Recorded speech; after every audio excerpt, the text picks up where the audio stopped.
Days go wild when I pull up. They all on me like they want some. Hey, what's up guys? It's great to see you all again, and if you're new here, I'm Patrick and this is where I ramble about tech and other stuff. So the iPad Pro is very much a part of my daily workflow. I run my own business during the day, and of course also this YouTube channel and all of its little side tracks using whatever time I have left. Now, I'm not complaining, I love my work and I love working on my YouTube channel. Tech has always been a passion of mine, so to be able to share that with you and nerd out with you guys via my YouTube channel has been truly amazing. But it does mean that I spend a significant portion of my day in this small office/studio space in our house. I put everything in here on wheels so I can move it around easily, which pretty much makes this a modular office. If you've been to this channel before, you might recognize this wall behind me, which I use often as a backdrop for my videos. But when I'm not filming myself against this wall, this is where my second desk is. So the way I work is basically this: all serious work that requires a lot of multitasking and multiple windows, or like serious editing where I need Final Cut Pro and my big ultra-wide monitor, I do at what I call my main desk. But sometimes working at that desk can feel a little overwhelming. There's messages coming in, emails, I do my conference calls there, etc. So sometimes when I really want to focus, like writing a script for YouTube, I like to move away from that and sit at this second desk, which is where I keep my iPad Pro. I'm currently running the second developer beta of iPadOS 15, which has this really useful function called Focus, where you can decide what kind of notifications, if any, get through to you. So when I sit at this desk, I set it to work mode, which allows absolutely no notifications, except of course calls from Patty, my lovely girlfriend. Now, running a YouTube channel is a lot of work, but it also has its advantages. One of those advantages is that now that the channel is growing a bit, some companies sent me their products to review. And by the way, that's because of you guys. It's because you're watching my videos and you seem to like them enough to subscribe, and companies want me to check out their products and show them to you. So big thank you for subscribing. It really helps a lot and it makes it a lot easier for me to create more content for you. And if you haven't subscribed already, it's right there. You can do it. I believe in you. Anyway, because I get to review these items, an added bonus is that it allows me to get creative and switch up my desk setup every now and then, and make this space a little bit more interesting. So I'm actually thinking of doing one of these videos every time I change the setup to maybe give you guys some cool ideas. Let me know in the comments if you'd be interested in a series like that. All right, enough chatting, let's get to the setup. So the desk itself is your standard YouTube special. 2 Alex drawer units from IKEA and a Carlby kitchen countertop, also from IKEA. I picked the walnut version because I think it fits the aesthetic of this space. On top of the desk, tying everything together, I have this vegan leather desk mat by Orbit Key. Now, of course, there's no such thing as vegan leather, but I've seen a lot of companies use this term lately, and it just means whatever non-animal product that resembles leather. I really do like this mat though. It's nice and hefty so it doesn't move around, and it's all about keeping everything clutter-free.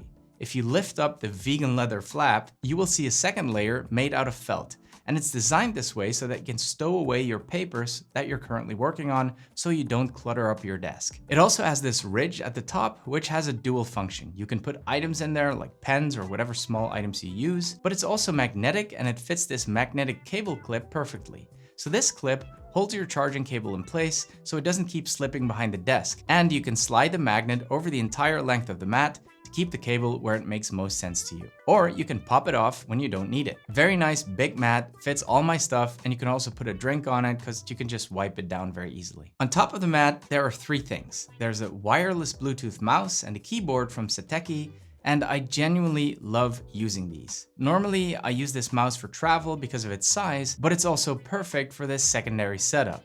There's not a whole lot to say about it. I mean, it's a mouse, but I do like the scroll wheel a lot. It has a very nice grip to it, and you can really feel the clicks when you scroll it, which makes it easier to be precise. The keyboard is great. I love the way it looks. It fits the look of the desk. It's heavy, and it has this space gray aluminum chassis, which I really like. Yup, I'm team space gray. But anyway, that's not what makes this keyboard great. What does make it great is the number pad. I do miss that on my Apple keyboard at my main desk, and I'm thinking about getting one with a number pad there as well. And it has a really easy Bluetooth setup that allows you to switch between 3 devices by simply pressing one of these buttons. And lastly, on this desk mat, there is the PlayStation 5 controller, because sometimes you just gotta stop working for a minute and just chill. I got this controller because Apple announced haptic feedback support on next-gen controllers, but sadly, I've yet to find a game that actually supports that. If you know of a game that does, let me know in the comments. All right, moving on with some more decluttering with this cool little accessory, which is called the Orbit Key Nest. If I had to describe this, I would say it's a bento box with a wireless charger built in. I love the light gray fabric design on the outside, which stands out nicely against all the dark furniture. You can either flip back the lid or you can take it off completely. And inside you can store all the little knickknacks you need often, but you don't want to have them laying around on your desk. It's got these little Velcro dividers that keeps all of your stuff in place so it doesn't slide around when you take it with you for travel. I use it to keep my little things like SD cards, earbuds, and also this SSD, which is by far my favorite. It's the LaCie Rugged SSD, and it has crazy fast speeds of 2800 Mbps, perfect for editing videos straight off the drive.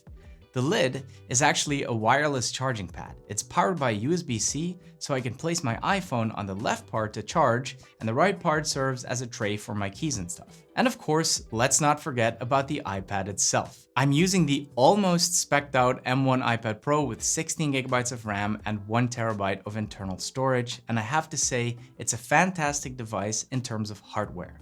The operating system is not all there yet, but I think I've ranted enough about that. If you haven't seen it and you want to know exactly how I feel about this, click the card up here. But don't click it yet, I need you to stay with me till the end of the video. I won't go into any more detail about the iPad itself. I did a full review on it, I'll link to that at the end of the video as well. What I do want to talk about is this stand by 12 South.